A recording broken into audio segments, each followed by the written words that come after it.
King is directed by Gina Prince Blythewood and stars Viola Davis, Lashana Lynch, John Boyega, and Hero Fiennes Tiffin. The Woman King is based on the true story of an all-female unit of warriors who protected the African kingdom of Dahomey in the 1800s with skills and a fierceness unlike anything the world has ever seen. In General Nanisca, as she trains the next generation of recruits and readies them for the battle against an enemy determined to destroy their way of life. I was really looking forward to this movie because I actually really enjoyed Gina Prince Blythewood's last movie that was released on Netflix, and that was The Old Guard. Say what you want about what your thoughts are on that movie, but she knows how to direct an action movie, and I really enjoyed The Woman King, and it was mostly because of her direction. It is a very well-made film, and she had a clear vision as to what she wanted to do with the story, as well as what she wanted to do with certain directing styles and visual framework. The battle sequences are amongst some of the greatest in a PG-13 action epic ever put on screen. You can make the case that this movie should have been rated R, and this is just a nitpick for me. There are moments in the movie where it does cut away from a bit more brutal violence, but it didn't really bother me with this movie. I thought that it rode that line between a hard PG-13 and a soft R. It just had that little gray area in there, and I actually appreciated that they went the extra mile, even though the movie was PG-13, and added in a few bloody shots here and there, even though you see somebody get shot and then there's no blood, but then the aftermath, you see the bullet hole, and there's blood stains galore. Somebody in the background is getting their throat slit, and you see grease spray of blood. That's more of the editing. What Blythewood does with the camera in most of the battle scenes, and what make a lot of the battle scenes work for me, is the fact that they feel so dynamic and so different from a lot of the major action set pieces that we see in action blockbusters today. She does a lot of unique things with the camera. For instance, she'll linger on one character for a specific amount of time. It's not necessarily a one take, but it is a longer shot of that character, and she'll linger on that character until that character gets their signature moments in battle. Maybe with that same character, she will sweep the camera around the character so that we can see a different perspective of that character's viewpoints in the battle.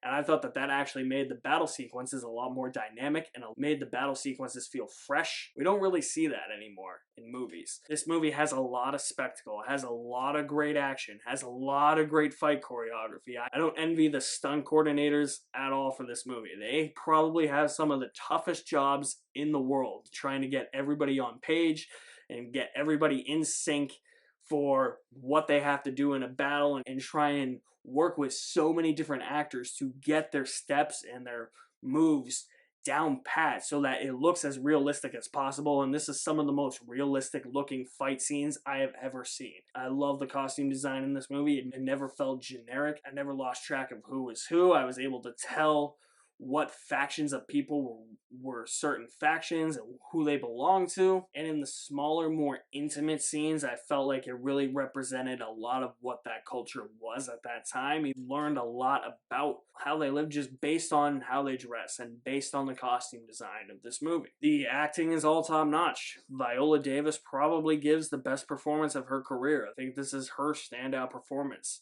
I haven't seen a better performance from her to date. Lashana Lynch is great as well. People are going to hate her automatically, and they're not going to go see this movie because she's in Captain Marvel, and people think that, oh, she's the next James Bond because she was 007 in the last movie, even though 007 is just a number. Completely different video, but for some reason people hate Lashana Lynch, and it's because she was a 007 and she's in Captain Marvel, and people hate Captain Marvel for the stupidest reasons too.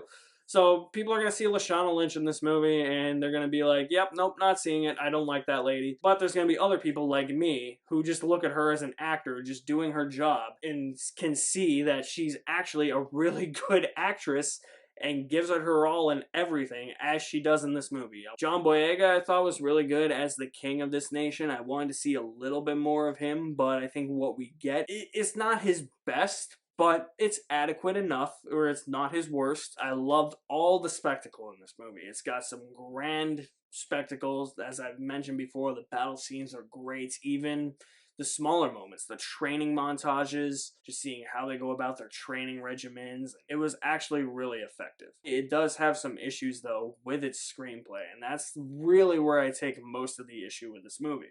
There's this romantic subplot that I just feel like doesn't have to be in the movie whatsoever. You could have just cut this entire thing out. And it didn't add anything to the movie at all. If anything, it hindered a lot of what makes the spectacle in this movie spectacle, because every time where it seems like we're jumping to something big, it cuts back to that, and I wasn't a huge fan of that.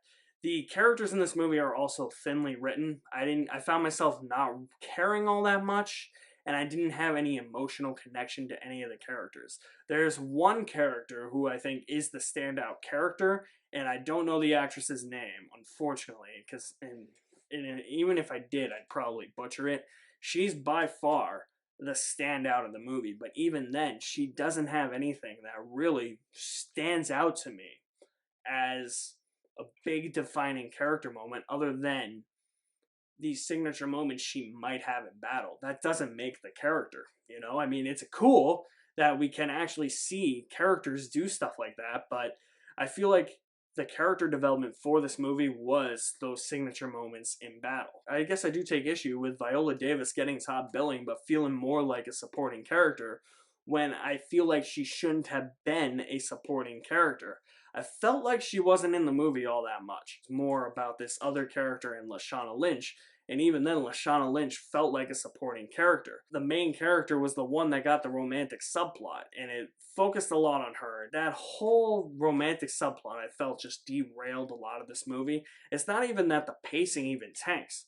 This movie's 2 hours and 15 minutes, and it doesn't even feel like it. It feels like it's about an hour and 45, at the most 2 hours. So the pacing's not the problem. It's just some writing decisions that the writers made with the script, I think, derail a lot of what could have been a near perfect movie. I really enjoyed The Woman King with a full bucket of popcorn. There were just certain elements of this movie that prevented it from being as good as it could have been. It's still a really good movie, but I think it could have been an amazing movie if it actually cleaned up some of its deficiencies in the script. So if you have seen The Woman King, I want to know what you thought of The Woman King. Drop me some feedback in the comment section below. I'll leave my link to my website in the description below as well. You guys are the best. Thank you for watching. My name is Alex Madden, and I'll see you at the movies somewhere.